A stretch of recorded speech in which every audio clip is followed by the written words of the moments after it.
Ki jai, Gaura Bhakta Vrinda ki jai. You see, now why I ask you to do Mangalacharan. You all do so much nicer than me. I have so less patience. Okay.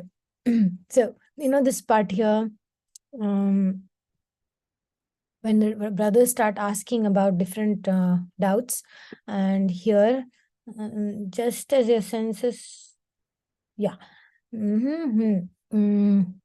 Similarly, at the time of annihilation, we return into Mahavishnu's body, where we continue to exist individually in an inactive state.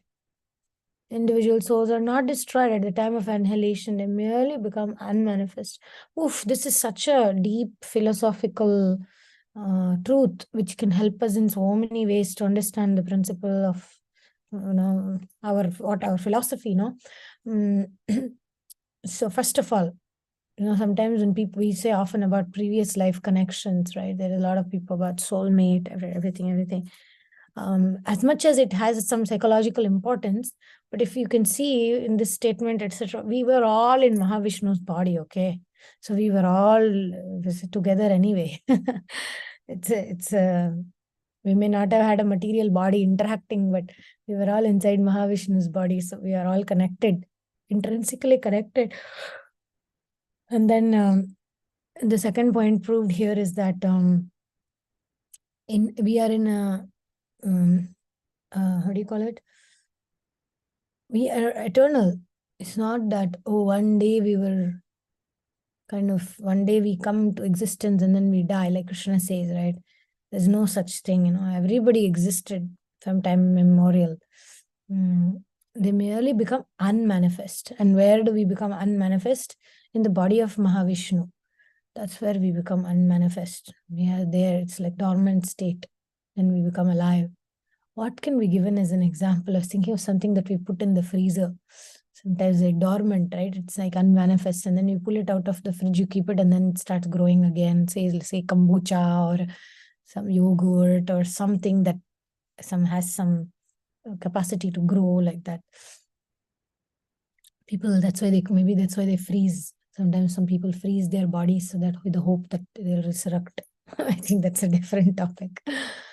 Okay, great saints. So they ask this question, how can Krishna, who is so purely spiritual, how can he be the cause of material creation? Does that not mean he's materially affected? And then the brother says, I also had the same question. Then this Narad Muni gives this example. The sun causes clouds, rainfall, and snow, but is unaffected by any of them. Similarly, without undergoing any change, the sun creates night and day, which constantly come and go. In the same way, the three modes of nature appear and disappear within Krishna without ever affecting him. So, this point, see, when you give classes, this kind of analogies are powerful, very powerful. You can use a slide, put this sun analogy right there, and then you can prove the point of the three modes of material nature. You can prove the point about Ishvara, how Krishna is the supreme. You can prove the point about the Prakriti, and modes of nature. So very, very important to, when we're doing Bhakti Shastri, Bhakti Vaibhav, in the booklet, the workbook, at the end of every chapter, questions and essays and all that stuff, things, there would also be a list of analogies used in that chapter. All the analogies will come there, and we were supposed to learn all of them, and we would either get fill in the blanks or something. We would get like a test and exam on that as well. So it is an important analogy. All right. So who likes to start reading after this? Somewhere here, this also we did.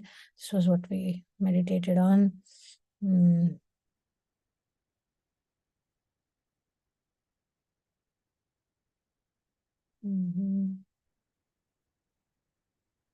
Oh, this is so nice. Krishna is attracted by anyone who feels that he is their only real wealth.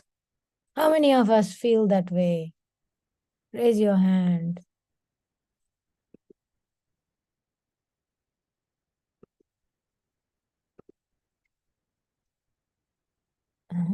I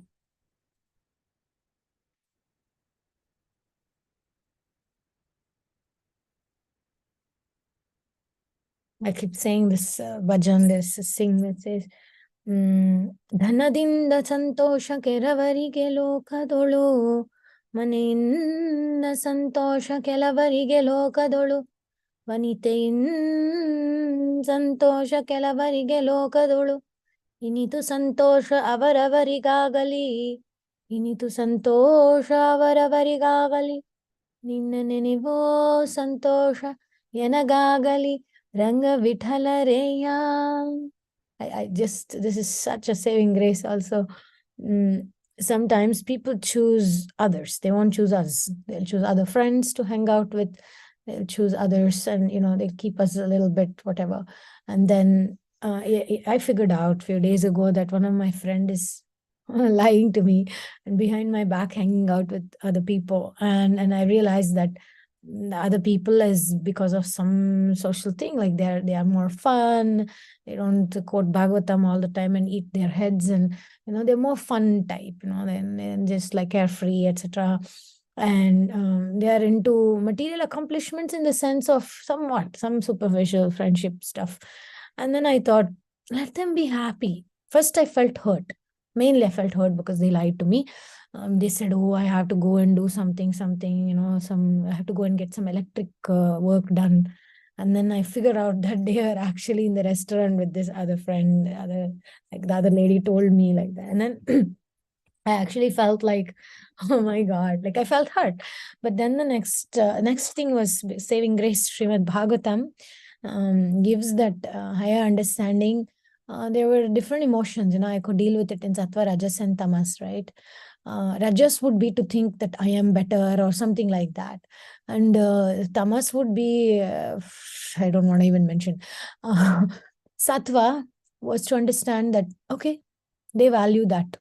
Let them have more of it, because if somebody values friendship, which is not whatever it is, right? Like spiritual or Krishna conscious or honest and pure and what else is it? Stable, consistent, maybe not so much fun, but more depth. If they don't value it, what is the point of feeling bad about it? Actually, I should feel good that they get what they want. So this verse of Purandara Dasa, the one I just sang earlier, it says that may everybody get what they value. Some people value wealth, may they get it. Some people will value women, association of like stylish women, let them get that. Some people value homes, let them get that. But my dear Krishna, let me get the joy of always remembering you somehow or another. So if I am clear what I want, yesterday also, I don't know who was there in the meeting. I don't think any of you were there, but last night we had a meeting and it was, we discussed exactly this topic.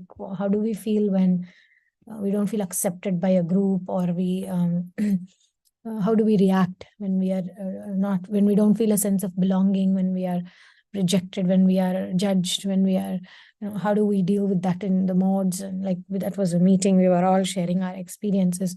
And then I actually felt, look, here is my tribe, people who are like, I don't know how many of you have seen a movie called Divergent. It's a very nice movie. It's about finding your nature, finding your who you are, like that. And it's like they have like these divisions, like just like Brahmana, Vaishya, Kshatriya, Shudra, they have these 4 divisions, and then there is like a whole thing. So we discussed a little bit about that movie, and we watched a little bit the trailer. We decided we'll watch the whole movie sometime together. And so sometime we look for that belonging, we try to figure out who we are, and it may be difficult to find it with people who are not like-minded. And it's okay. That failure is actually a success towards, I was saying, how we're not bothered anymore. Like if we are hanging out with people who don't have this they're not attracted by Krishna as their only wealth. They are attracted to so many other things. They may be attracted to their own body. They want to show off their own body. They want to show off their wealth. They want to show off their aristocracy, and some may even want to show off their good education and stuff. They don't feel that the only real wealth is Krishna.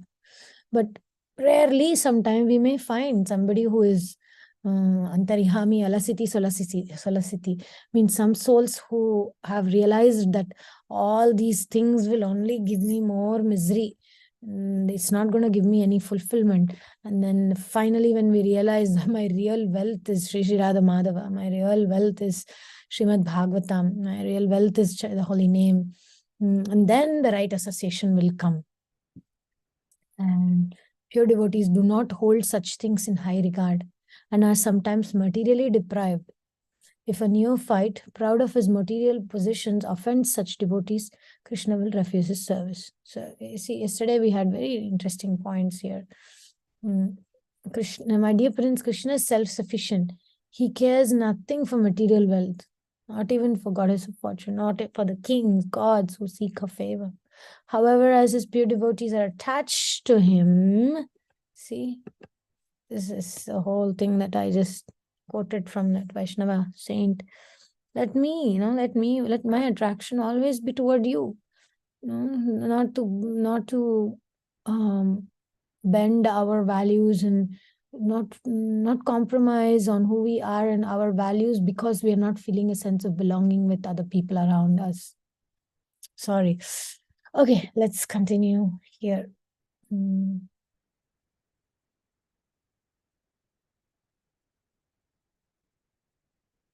Okay, here, Maitreya twisted from.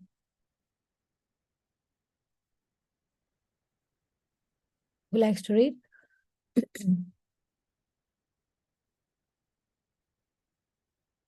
I can't hear anybody.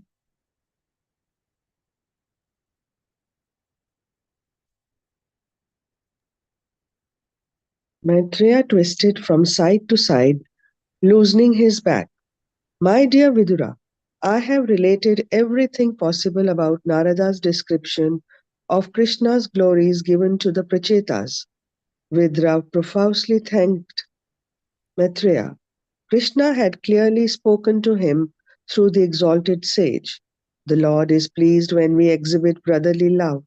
He wants us to show compassion to others and try to deliver them from material existence.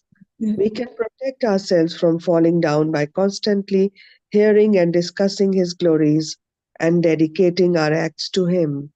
Vidura had no doubt he must return to Hastinapur.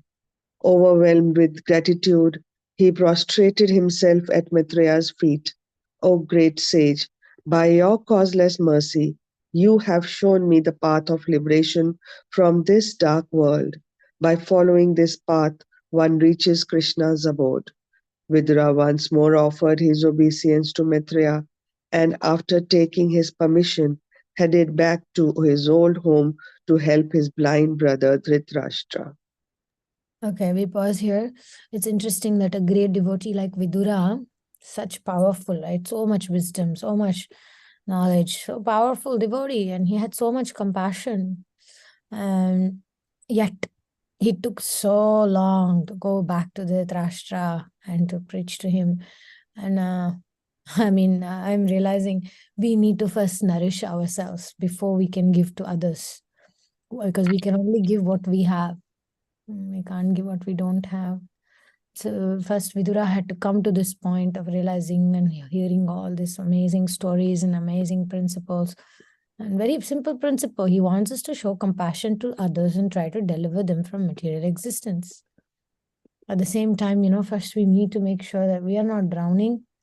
Then we can give a helping hand to somebody else. Any other point about this, that Vidura took so much time to go to Dhritarashtra? I mean, he's still going, but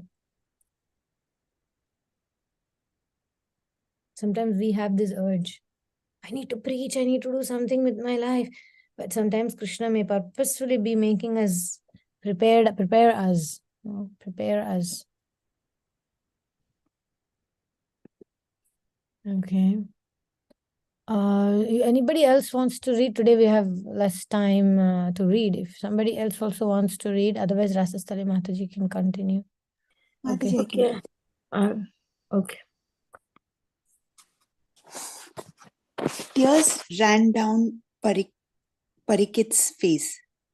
Shukadeva's words were like celestial nectar. They infused him with spiritual strength. He glanced around at the large audience, just visible in the last rays of the setting sun. They too were sitting with their gaze fixed on the sage, obviously captivated by his narration. He looked back at Shukadeva, who continued to speak. The sage said, "My dear Parikit, one who hears the description of kings who gave themselves fully to Krishna will attain long life, wealth, fame, good fortune, power, and ultimately the Lord's abode." Hari Cries of Bol. Haribol. Hmm. Cries of wonderful, wonderful filled the air. Parikit sat in wide-eyed wonder. How great are the Lord's devotees! By their powerful words, they cut through the thick layered ignorance of conditioned souls like him. He was very fortunate. Even as Krishna had sent Narada to deliver Prachinbari and Vidura to deliver Dhritarashtra, he had sent the great sage Sukadeva to deliver him from illusion. His heart welled up with gratitude. Placing his hands together, he thanked Shukadeva repeatedly and said, "Master, please continue speaking."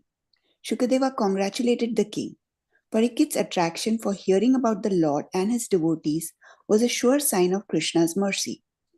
"My dear fortunate Parikit, I have told you all that Maitreya told Vidura about Manu's first son, Uttanapada. Manu also had a second son, Priyavrata. He too received spiritual instructions from Narada and consequently became self realized. He then ruled over the world.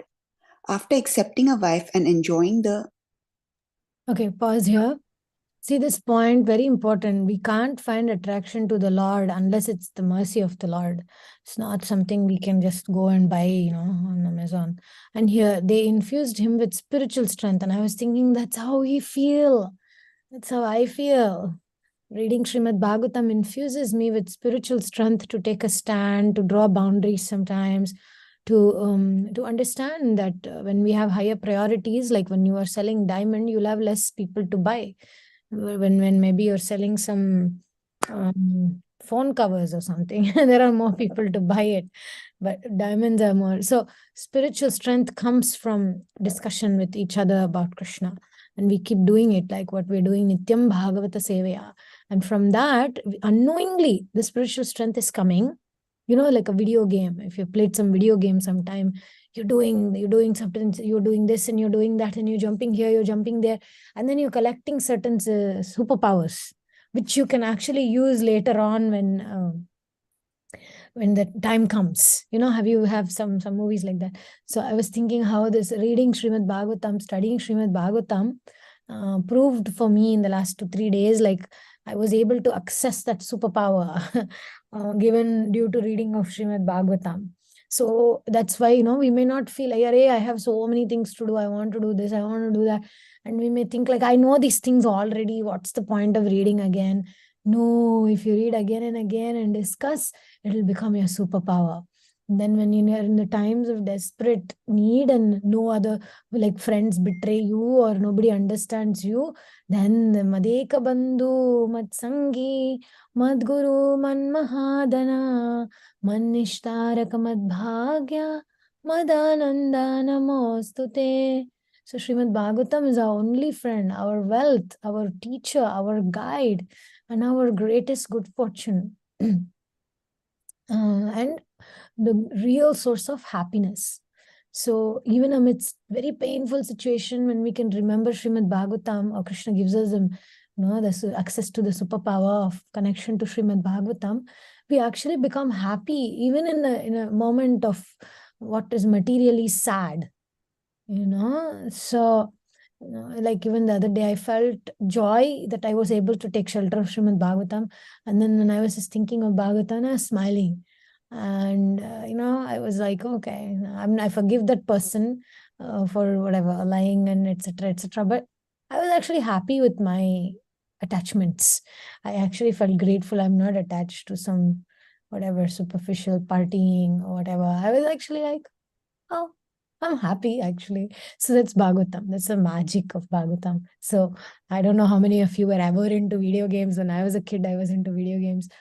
So I feel like this Bhagavatam thing is like that video game of your life. And, there's that mind, the main character, you're moving it left, right, jump, get the coins, jump here, get on this car, do this, do that. And what we're doing now is like that we are game, the game of knowing the Pracetas, what they did and what did Krishna get impressed by through the Pracetas and what Vidura did. He also figured out that we need to be compassionate to others. And then he sets out and the whole thing is like video game points we are collecting. And then when we are in a sad state, instead of giving into Tamas Guna and Rajas Guna, we actually access our superpower of our attachment to Bhagavatam.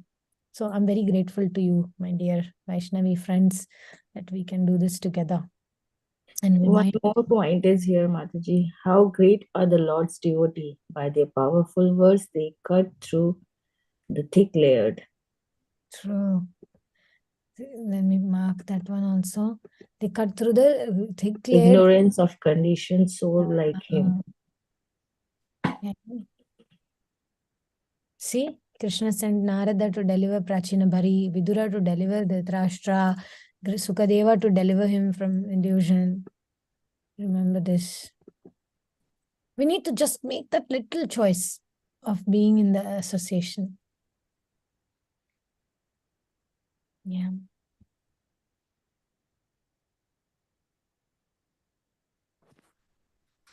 Mataji, should I continue? Yes. Well, Where was it? after accepting a wife and enjoying the world for many years, he divided the earth among his sons and finally returned home, back to the eternal spiritual abode. Please listen attentively as I describe his activities. A great cheer of appreciation went up from the thousands of sages gathered at the Naimisharanya forest. The sun was setting and Sutta arose from his place, having spoken continuously since early morning, with only an hour's break for midday prayers and refreshments. Accompanied by Shaunaka, he made his way to the river to bathe and say his evening prayers. The sages gradually dispersed to attend to their own evening duties. They would resume in the morning. Many spoke excitedly about what they had heard and how they were eagerly anticipating hearing about the great king Priyavrata the next day. End of Canto 4. If you would like any further information about what you have heard, please consider purchasing the book as it contains many useful notes and appendices. Okay, so we have all this lineage, the names of who is the daughter, who is the husband of the daughter. Kala was the daughter, Marichi was the husband, and the sons Kashyapa, Purnima, and then who Purnima had Viraja, Vishaga, and then Anusuya had Atri, right? Shraddha had Angira, Havirbhu had married Pulastya, and then Gati married Pulaha, Kriya married Kratu, Arundhati married Vasishta, Shanti married Atharva, Khyati married Brigu, like that. So we studied all that. And then there is more about the 13 daughters of Daksha who married their respective sons. And then there is Shraddha, the names of the wife and the names of the sons. Shraddha, Shubha. You remember all this, right? So beautiful it was. Maitri, Prasada. See, they're all so connected. Faith connected to auspiciousness. This was I supposed to make the notes. But see, Yeah, it's already there. It's already there. Yeah, it's already there. And then Daya begot Abhaya. See, that's also connection of what we're reading. Daya and Abhaya. Like when we are merciful, when we are compassionate, then there's fearlessness. Abhay. And then Shanti Sukha, like Bhagavad Gita says, how can there be any happiness without peace? That's a very kind of like a funny statement. Like Krishna says, how can there be any happiness without peace? And here, how can there be any happiness without peace? How can there be a child without the mother? And then Tushti got Muda, Muda. Sorry, not Muda. Muda is foolishness. Muda means great joy and delight. Tushti. And then Pushti got Smaya, pride or arrogance. Then Kriya got Yoga. Unnati got Darpa. Buddhi got Artha. Medha got Smriti. I mean, some of you are all Indians, so you know all these are Hindi words anyway. Medha is intelligence. Smriti means memory. I mean, how can we be intelligent if we don't have any memory of what we studied? Or so they are all connected. Modesty and humility are connected. So there we go. So we finished we finished Canto 4. Mataji, can I ask a question? So what Srimad Bhagavatam is this? Usually when we read, then there are shloks and then there is purport and translation. So what form is this, Mataji? So yeah, so see, this is our Bhagavatam Veda base, okay? This is Srimad Bhagavatam by Srila Prabhupada. So you go to Srimad Bhagavatam and then there are all these 12 cantos, right? So all these, in these every 12 canto, like you say, when you go to chapter 4, then there are all these chapters. And then when you go to a specific chapter, there is all the verses, right? There is like Prabhupada has given the original diacritics with Sanskrit verses, and then he did the word by word, and then we have the translation, and then we have the purport. So what we are reading now is called, let me go to my, let me see if I can access.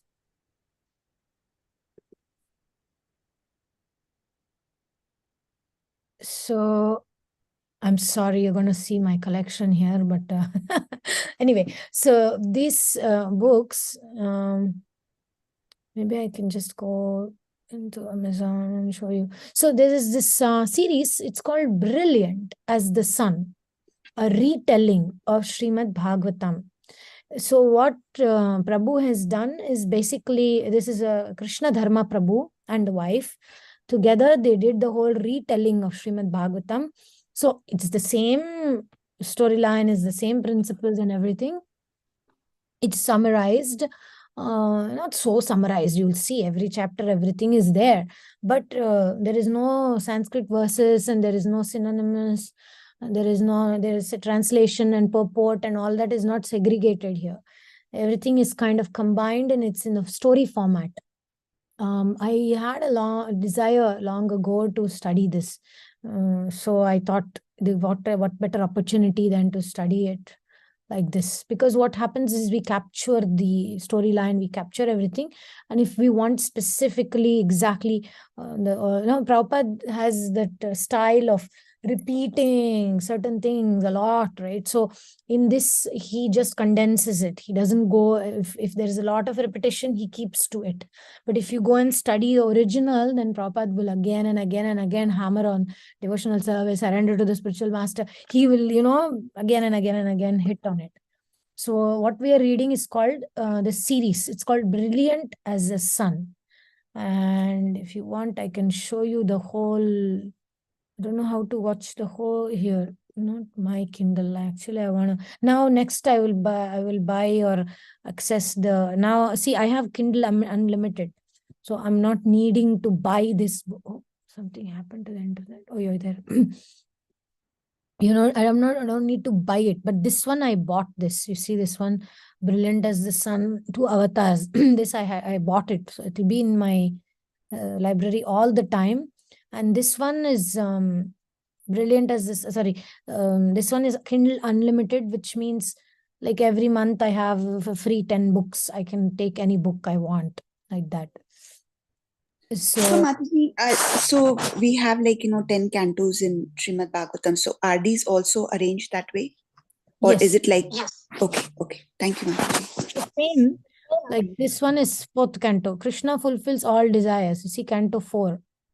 He kind of puts it in that title, and all the chapters, everything is kind of more, it's not labeled as the verse number 1, verse number 2. He puts everything together in the story format, so it's easy for us, our minds, to remember. So he has, let me go to Amazon and show you, okay?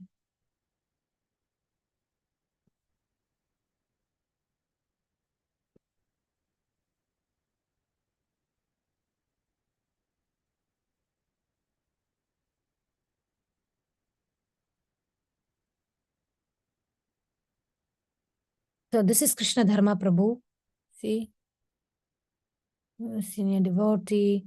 So he wrote different books, and there is the whole, like here, this was the first one. Canto 1 is called The Sages of Naimisharanya. We started with this. No, we didn't start with this. Sorry, we started with chapter. Sorry, we started with Canto.